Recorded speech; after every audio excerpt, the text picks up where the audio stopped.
సూర్యోస్మి. నేను మీ విక్రమాదిత్య. ఆరోగ్యమే మహాభాగ్యం, ఆరోగ్యం భాస్కరాధీనం. ఆదివారం మద్యం మాంసం మైదనం వద్దు, ఆరోగ్యం ఐశ్వర్యం ముద్దు. మీరు ఆచరించండి, 10 మందిని ఆచరింపచేయండి. ఆచరించండి, ఆరోగ్యవంతులుగా ఉండండి. ఆచరించండి, ఐశ్వర్యవంతులు కండి. ఆచరించండి, ఆనందంగా జీవించండి. సూర్యోస్మి. నమస్తే, వెల్కమ్ టు అవర్ ఛానల్. సూర్య ఉపాసకులు sun spiritual society founder Vikramaditya గారు ఉన్నారు, వారితో మాట్లాడదాం. నమస్తే సార్. సూర్యోస్మి. సార్, మార్గశిర మాసంలో విష్ణువుకి ఆరాధన ఎక్కువ చేస్తారు, అది అందరికీ తెలిసిందే. కానీ విష్ణువుతో పాటు విష్ణు వక్షస్థల వాసిని లక్ష్మీదేవి ఆవిడ ఉండాల్సిందే కంపల్సరీ. సో ఆవిడ ఆరాధన ఎలా చేయాలి, అలాగే ఆవిడ ఆరాధించాలంటే మీరు అంతకుముందు లక్ష్మీ కవచం ఒకటి చెప్పారు కదా సార్, అలాంటిది ఇంకేమన్నా ఏదైనా స్తోత్రాలు కానీ లేకపోతే ఏమైనా ఉన్నాయా? ఆవిడ ఆరాధన మార్గశిర మాసంలో ఎలా చేసుకుంటే అష్టలక్ష్ముల అనుగ్రహం మనకి లభిస్తుంది అంటారు? సంతోషం. ఇది ప్రస్తుతం మనం మార్గశీర్ష మాసం, మాసాన మార్గశీర్షం ఉత్తమం అని చెప్పేసి శాస్త్రం చెప్తుంది. అలాగే ఇది మనం ధనుర్మాసంగా కూడా తీసుకుంటాం. ధనుర్ సంక్రమణం అంటే ఇక్కడ ఒకటి చంద్రుడిని ప్రమాణంగా తీసుకుని మృగశీర్ష నక్షత్రం పౌర్ణమికి కలిగి ఉంటే దాన్ని ఆ మాసానికి పేరు పెడతారు. అలాగే ప్రతి నెలలోనూ రవి సంచారం జరుగుతుంటుంది. ప్రస్తుతానికైనా మనకి వృశ్చికంలోంచి ధనుస్సులోకి 16వ తారీఖు ప్రవేశిస్తారు. ఇప్పుడు ధనుర్మాసం, ధనుర్ సంక్రమణం అంటారు. అంటే ప్రతి నెల కూడా సంక్రమణలు మనం జరుపుకోవాలి. ఎందుకు అంటే ఈ ప్రపంచానికి, యావత్ ప్రపంచానికి ధనాన్ని, ధైర్యాన్ని, ఆయుష్ని, ఆరోగ్యాన్ని ప్రసాదించేది ఒకే ఒక్క భగవంతుడు, సూర్యనారాయణమూర్తి. ఇది సత్యం కాదని ఎవరు అనలేరు. నాస్తికులైనా ఆస్తికులైనా ఎవరైనా సరే సూర్య ప్రాణశక్తితో, అంటే మనలో ఉన్నటువంటి ప్రాణం ఏదైతే ఉందో దానిని నడిపిస్తున్నవాడే భగవంతుడు. దేవుడు ఉన్నాడు లేడు, ఎస్ నేను లేడు అంటాను. ఎప్పుడు లేడు అంటే నా లోపల నుంచి ఆయన వెళ్ళిపోయినప్పుడు ఆయన లేడు. ప్రాణంగా ఉన్నవాడే భగవంతుడు. నేను నమ్మను, నష్టం ఏమీ లేదు. నీ లోపల ఉన్నటువంటి ప్రాణానికి నువ్వు నమ్మితే ఉంది, లేకపోతే లేదు కదా. అది ఉండాలనుకున్నంతసేపు ఉంటుంది, వదిలేసి వెళ్ళిపోతే లేదు అనే మాట అనడానికి కూడా నాకు అవకాశం ఉంది. అందుకని భగవంతుడు ఇక్కడ లేడు, నా ఎదురుగుండా లేడు. ఉన్నాడు, సర్వవ్యాపి అయి ఉన్నాడు, ఎక్కడో ఉన్నాడు, నా లోపల కూడా ఉన్నాడు. నా లోపల నేను చూడగలిగినప్పుడు నేను ఇలా చూసి చెప్పలేనుగా లోపల లేడు అని. నేను ఉన్నాడు అని అన్నానంటే ఆయన ఉన్నాడు. లేడు అంటే నేను శవంలా ఉన్నాను. అందుకని అందరం అంగీకరించి తీరాల్సింది సూర్యుడు. మనకి భగవంతుడిగా, ప్రత్యక్ష భగవంతుడిగా దర్శనమిస్తున్నటువంటి సూర్యుడు. అదేంటి మీరేమో మార్గశీర మాసం విష్ణుమూర్తికి ప్రీతి, లక్ష్మీదేవి ప్రీతి. నేను సూర్యుడి గురించి మాట్లాడుతున్నాను. ఈ మాసానికి, ధనుర్మాసానికి ఉన్నటువంటి విశిష్టతని గుర్తించి లోక కళ్యాణార్థం ఒక ఋషి పరితపించారు. మనకి ఈ మార్గశిర మాసంలో ఆయన మనకి దక్షిణాయన ఒక అద్భుతమైనటువంటి బ్రైట్ స్టార్, ఒక నక్షత్రం కనిపిస్తూ ఉంటుంది. దాని పేరే అగస్త్య నక్షత్రం. అగస్త్య నక్షత్రం అది ఎంత శక్తివంతమైన నక్షత్రం అంటే భూమికి దగ్గరగా వస్తే భూమి మీద ఉన్నటువంటి జలం అంతా కూడా ఆవిరైపోతుంది. ఆయనకి ఒక కథ ఉంటుంది.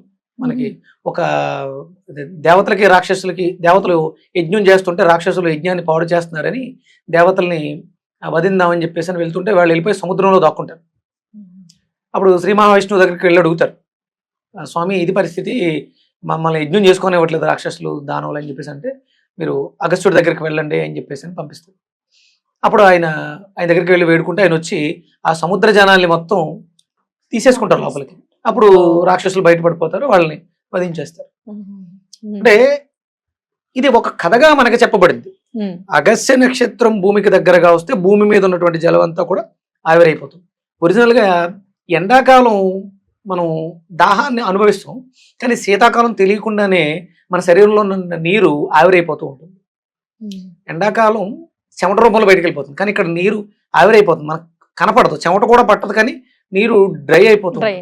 విపరీతమైనటువంటి చల్లగా ఉండడం వల్ల శరీరంలో ఉన్నటువంటి నీరు, జలం అంతా కూడా శీతలీకరణం చెందిపోయి మన చర్మం కూడా పొడిబారిపోతుంది, డ్రై అవుతుంది. అందుకని ఒరిజినల్ గా అసలు మనం ఎండాకాలం నీళ్ళు ఎక్కువ తాగుతాం, కానీ శీతాకాలమే నీళ్లు ఎక్కువగా ఆ. తీసుకోవాల్సినటువంటి పరిస్థితి. ఇక్కడ ఇదంతా ఎందుకు మాట్లాడుతున్నానంటే లక్ష్మీదేవిని అత్యంత భక్తి శ్రద్ధలతో ప్రార్థించినటువంటి ఋషి ఆయన. అంటే మనకి ఇవ్వడం కోసం ఆయనకి ఏం అవసరం లే. ఒక్కొక్క సందర్భంలో భార్య అడుగుతుంది, ఆవిడ పేరు లోపాముద్ర. మీకు లలిత రహస్యనామంలో లోపాముద్ర ఆవిడ స్తుతించిందని ఉంటుంది లోపముద్ర గురించి. అంటే ఎలాంటి లోపము లేదు ఆవిడ గురించి పెట్టడానికి, పేరు పెట్టడానికి. అలాంటి ఒక స్త్రీని ఆయన తయారు చేసుకుని భారీగా చేసుకున్నారని శాస్త్రం చెప్తూ ఉంటుంది. ఆవిడ అడుగుద్ది, మనం సంతానాన్ని కనాలనుకుంటున్నాను నీతో, భర్తని. అప్పటి వరకు వాళ్ళు ఆశ్రమ ధర్మంలో ఉన్నారు, కేవలం భార్య, ఆయన ఒక ఋషి, ఆయన తపస్సు చేసుకుంటున్నాడు, ఆయన సుశ్రుత చేసి పెడుతుంది.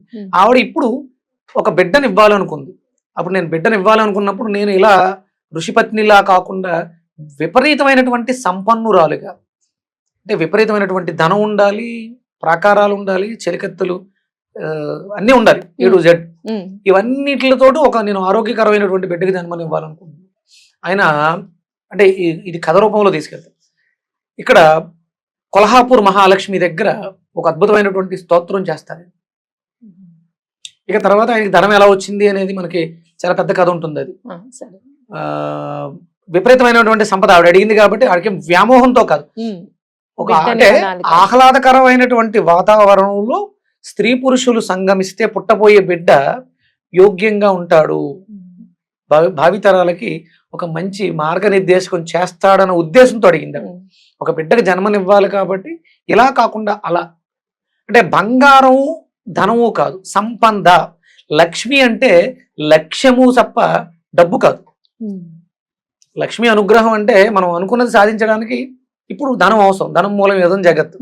లక్ష్మి అంటే లక్ష్యం ఉండాలి, ఇది చెయ్యాలి, ఇది చెప్పాలి, లేదా ఇది సాధించాలని లక్ష్యం ఉన్నప్పుడు దానికోసం నువ్వు చేసే ప్రయత్నంలో వచ్చే ప్రతిదీ కూడా ధనం అవుతుంది. నీ లక్ష్యాన్ని సాధించడానికి అది ఇంధనం అవుతుంది.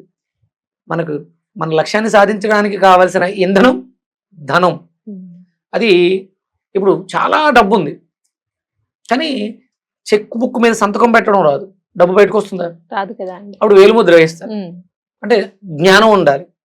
ఆ జ్ఞాన సముపార్జన కోసం చేసే ప్రయత్నంలో ఈ స్తోత్రాలు చదవడం వల్ల నీ మెదడులో జరిగేటువంటి అద్భుతమైనటువంటి క్రియ, అది నీ లక్ష్యాన్ని సాధించడానికి నీకు అవసరమైనటువంటి బ్రతుకు తెరువుకు కావలసినటువంటి ఇంధనాన్ని సమకూరుస్తుంది. కూడా పట్టుకెళ్ళేది కాదుగా. ఇక్కడ ఉన్నంత వరకు సుఖంగా ఉండడానికి, సంతోషంగా ఉండడానికి, మోక్షాన్ని సాధించడం కోసం ఈ ధనాన్ని ఉపయోగించుకోగలుగుతాం తప్ప ఇదేది శాశ్వతం కాదు. ఆ శాశ్వతమైనటువంటి ఆ శక్తిని అగస్త్య మహాముని ఇవ్వడం జరిగింది. మీకు అగస్త్యకృత లక్ష్మీ స్తోత్రం ఉంటుంది, చాలా పెద్దగా ఉంటుంది. అగస్త్యకృత లక్ష్మీ స్తోత్రం, అగస్త్యుడు చేసినటువంటి లక్ష్మీ ప్రార్థన. లక్ష్మీదేవి దగ్గరికి, కొల్హాపూరు లక్ష్మీ దగ్గరికి వెళ్ళి ఆయన చేస్తారు, స్తుతిస్తారు. అంటే ఆవిడలో ఉన్నటువంటి గుణాలని వర్ణిస్తారు. ఆ వర్ణనలోంచి ఉద్భవించేటువంటి శక్తి మనల్ని సంపన్నులని చేస్తుంది. ఇది ఎలాగో మనకి ధనుర్మాసం ధనస్సు రాశి మీద రవి సంచారం జరుగుతుంది. ధనస్సు రాశిలో పూర్వాషాఢ నక్షత్రం శుక్ర నక్షత్రం, అంటే ఇది భాగ్యస్థానంగా చెప్పబడింది. మనం చేసేటువంటి అద్భుతమైనటువంటి కార్యాలు ఏవైనా సరే ఈ భాగ్యస్థానంలోనే, అంటే పూర్వపుణ్యంగా చేసుకుంటూ ఉంటాం. అందుకని పుణ్యం చేసుకోవడానికి మంచి దైవానికి సంబంధించిన కార్యక్రమాలు, క్రతువులు నిర్వర్తించడానికి, దానం చేయడానికి ఈ మాసం ధనుర్మాసం ఎంతో యోగ్యమైనటువంటి మాసం. ఇక్కడ మనం చేసే ప్రతిదీ కూడా మన వెంట పూర్వపుణ్యంగా వస్తుంది. అందుకని దీనికి అగస్త్య మహాముని మనకి మార్గాన్ని చూపించడం జరిగింది. ఈ మాసం చాలా విశేషమైనటువంటి మాసం. అగస్త్యుడు ఎంత గొప్పవాడు అంటే రాముల వారికి సీతమ్మ చెంత చేరడానికి సహాయం చేసినవాడు.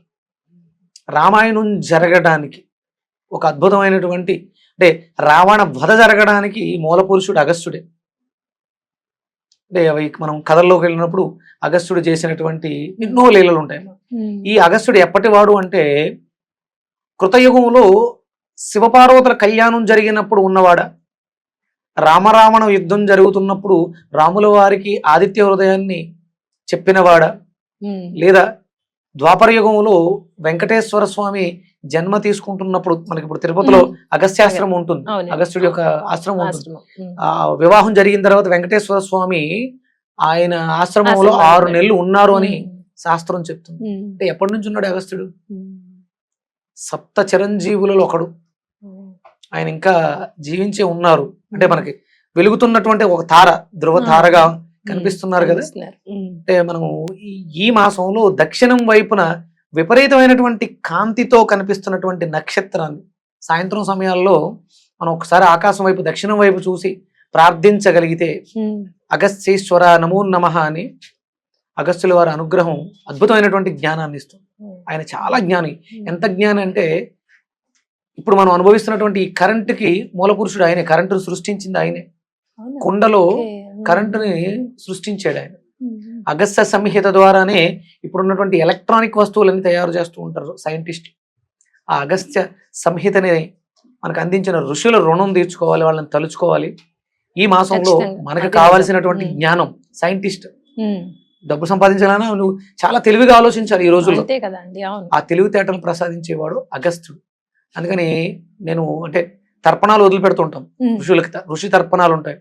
ఓం ఐం హ్రీం శ్రీం ఐం క్లీం సౌహు హంస శివ సోహం అసక్ఫ్రేం అసక్షమలవర్యుం సహక్షమలవర్యుం స్వరూప నిరూపణ హేతవే స్వగురవే శ్రీ లోపాముద్రాంబా సహిత అగస్తీశ్వర పాదుకాం పూజయామి తర్పయామి నమః. ఇది అంటే ఋషులకు మనం తర్పణాలు విడిచిపెట్టేటప్పుడు ఇప్పుడు చేతిలో నీళ్ళు వేసుకుంటాం. మేమైతే ఈ చిటికిన వేళ్ళు వేయించి నీళ్లు తర్పయామి అని అగస్త్య తర్పణాలు విడిచిపెట్టాలి. ఓకే. లేదు అగస్త్యుని తలుసుకోవాలి. ఇంత మంత్రం చదవటం మీ వల్ల ఆ, అవ్వదు. ఆ, లోపాముద్ర ఆయన భార్య, భార్య. ఎలాంటి లోపము లేని స్త్రీ, ఉమ్, స్త్రీ జాతికే గర్వకారణం. లోపాముద్రాంబా సహిత అగస్తీశ్వర నమో నమః. ఉమ్. ఈ మంత్రాన్ని ప్రతిరోజు మనం దక్షిణం వైపు తిరిగి ప్రార్థిస్తే ఆ లోపముద్ర అగస్తీశ్వర వారి అనుగ్రహం లభిస్తుంది. ఓ. ఋషి అనుగ్రహాన్ని పొందామనుకో ఉమ్, అద్భుతం అనమాట. ఎందుకంటే దేవుడు శపించిన విమోచన ఉంటుంది. ఋషికి గురువుకి శపిస్తే ఆ, విమోచన ఉండదు. అవునండి. వాళ్ళు జగద్గురువులు, ఉమ్, మనకు అద్భుతమైనటువంటి జ్ఞానాన్ని ప్రసాదించారు. అగస్తీశ్వరుని తలుసుకోవడానికి, లక్ష్మీ అనుగ్రహాన్ని పొందడానికి ఈ మాసం రేపు ధనుర్ సంక్రమణం 16వ తారీఖు వచ్చింది. ఉమ్, ఆ రోజు విశేషంగా సోమవారం ఉమ్, అవును.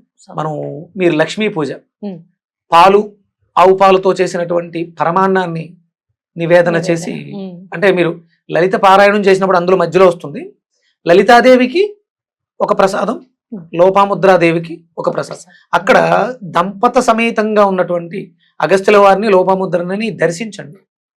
లేదు ఒక తమలపాకు మీద 2 ఒక్కలు పెట్టండి. ఓ. ఒకటి అగస్త్యుల వారు, ఒకటి లోపముద్ర. లోపాముద్ర. ఉమ్, మీకు లలితాంబ వారి ఫోటో ఎలాగో దొరుకుతుంది. ఉంటుంది. మీకు దొరికితే లోపాముద్ర అగస్త్యుల ఫోటో నెట్ లో దొరుకుతుంది. ఓహో. ప్రింట్ అవుట్ తీసుకోండి. ఉమ్, ఉమ్. సమయం ఉన్నా లేకపోయినా ఒక తమలపాకు మీద 2 ఒక్కలు చెట్టు. పెట్టండి. ఉమ్, ఉమ్, ఒకటి అగస్త్యుల వారు, బొట్టు పెట్టండి. ఉమ్. అమ్మవారికి బొట్టు పెట్టండి. వాళ్ళిద్దరు అక్కడ ఆశీనులే ఉన్నారు. ప్రసాదాన్ని నివేదన చేయండి. ఇప్పుడు మీకు పీడిఎఫ్ ఉంటే డౌన్లోడ్ చేసుకుని అది చదవండి. ఉమ్. లేదా లలిత పారాయణం చేయండి. లక్ష్మీ కవచం మనం ఇచ్చాం. అవునండి, మీరు ఆల్రెడీ ఆ లక్ష్మీ కవచం ఆల్రెడీ ఉంది. దాన్ని డౌన్లోడ్ చేసుకుని చదవండి. ఉమ్. ప్రసాదం నివేదన చేయండి. ఏకభుక్తం ఉండండి. ఉమ్. సాయంత్రం అంటే ఏకభుక్తం అంటే మధ్యాహ్నం భోజనం చేయడం ఒక భోజనం కాదు. ఉదయం అంతా పలహారాలు తీసుకుంటే సాయంత్రం ఆవు పాలతో భోజనం చేయండి.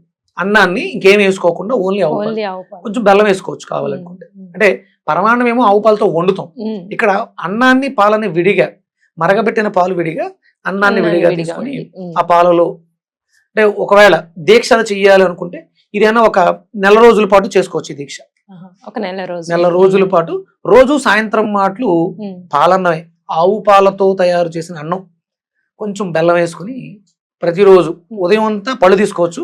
సాయంత్రం ఆ నక్షత్రాన్ని చూసి, దక్షిణం వైపు నక్షత్రాన్ని చూసి నమస్కారం చేసుకుని అది నివేదన చేసి దాన్ని ప్రసాదంగా ఆవు పాలతో అన్నాన్ని భుజించడం ఒక నెల రోజులు దీక్షగా చేస్తే ఉంటాయి అని చెప్పడానికి మీరు ఎలాంటి సందేహం లేదు. No doubt. అదే కదా అండి, ఎలాంటి సందేహం లేకుండా చెప్పారు. ధన్యవాదాలు.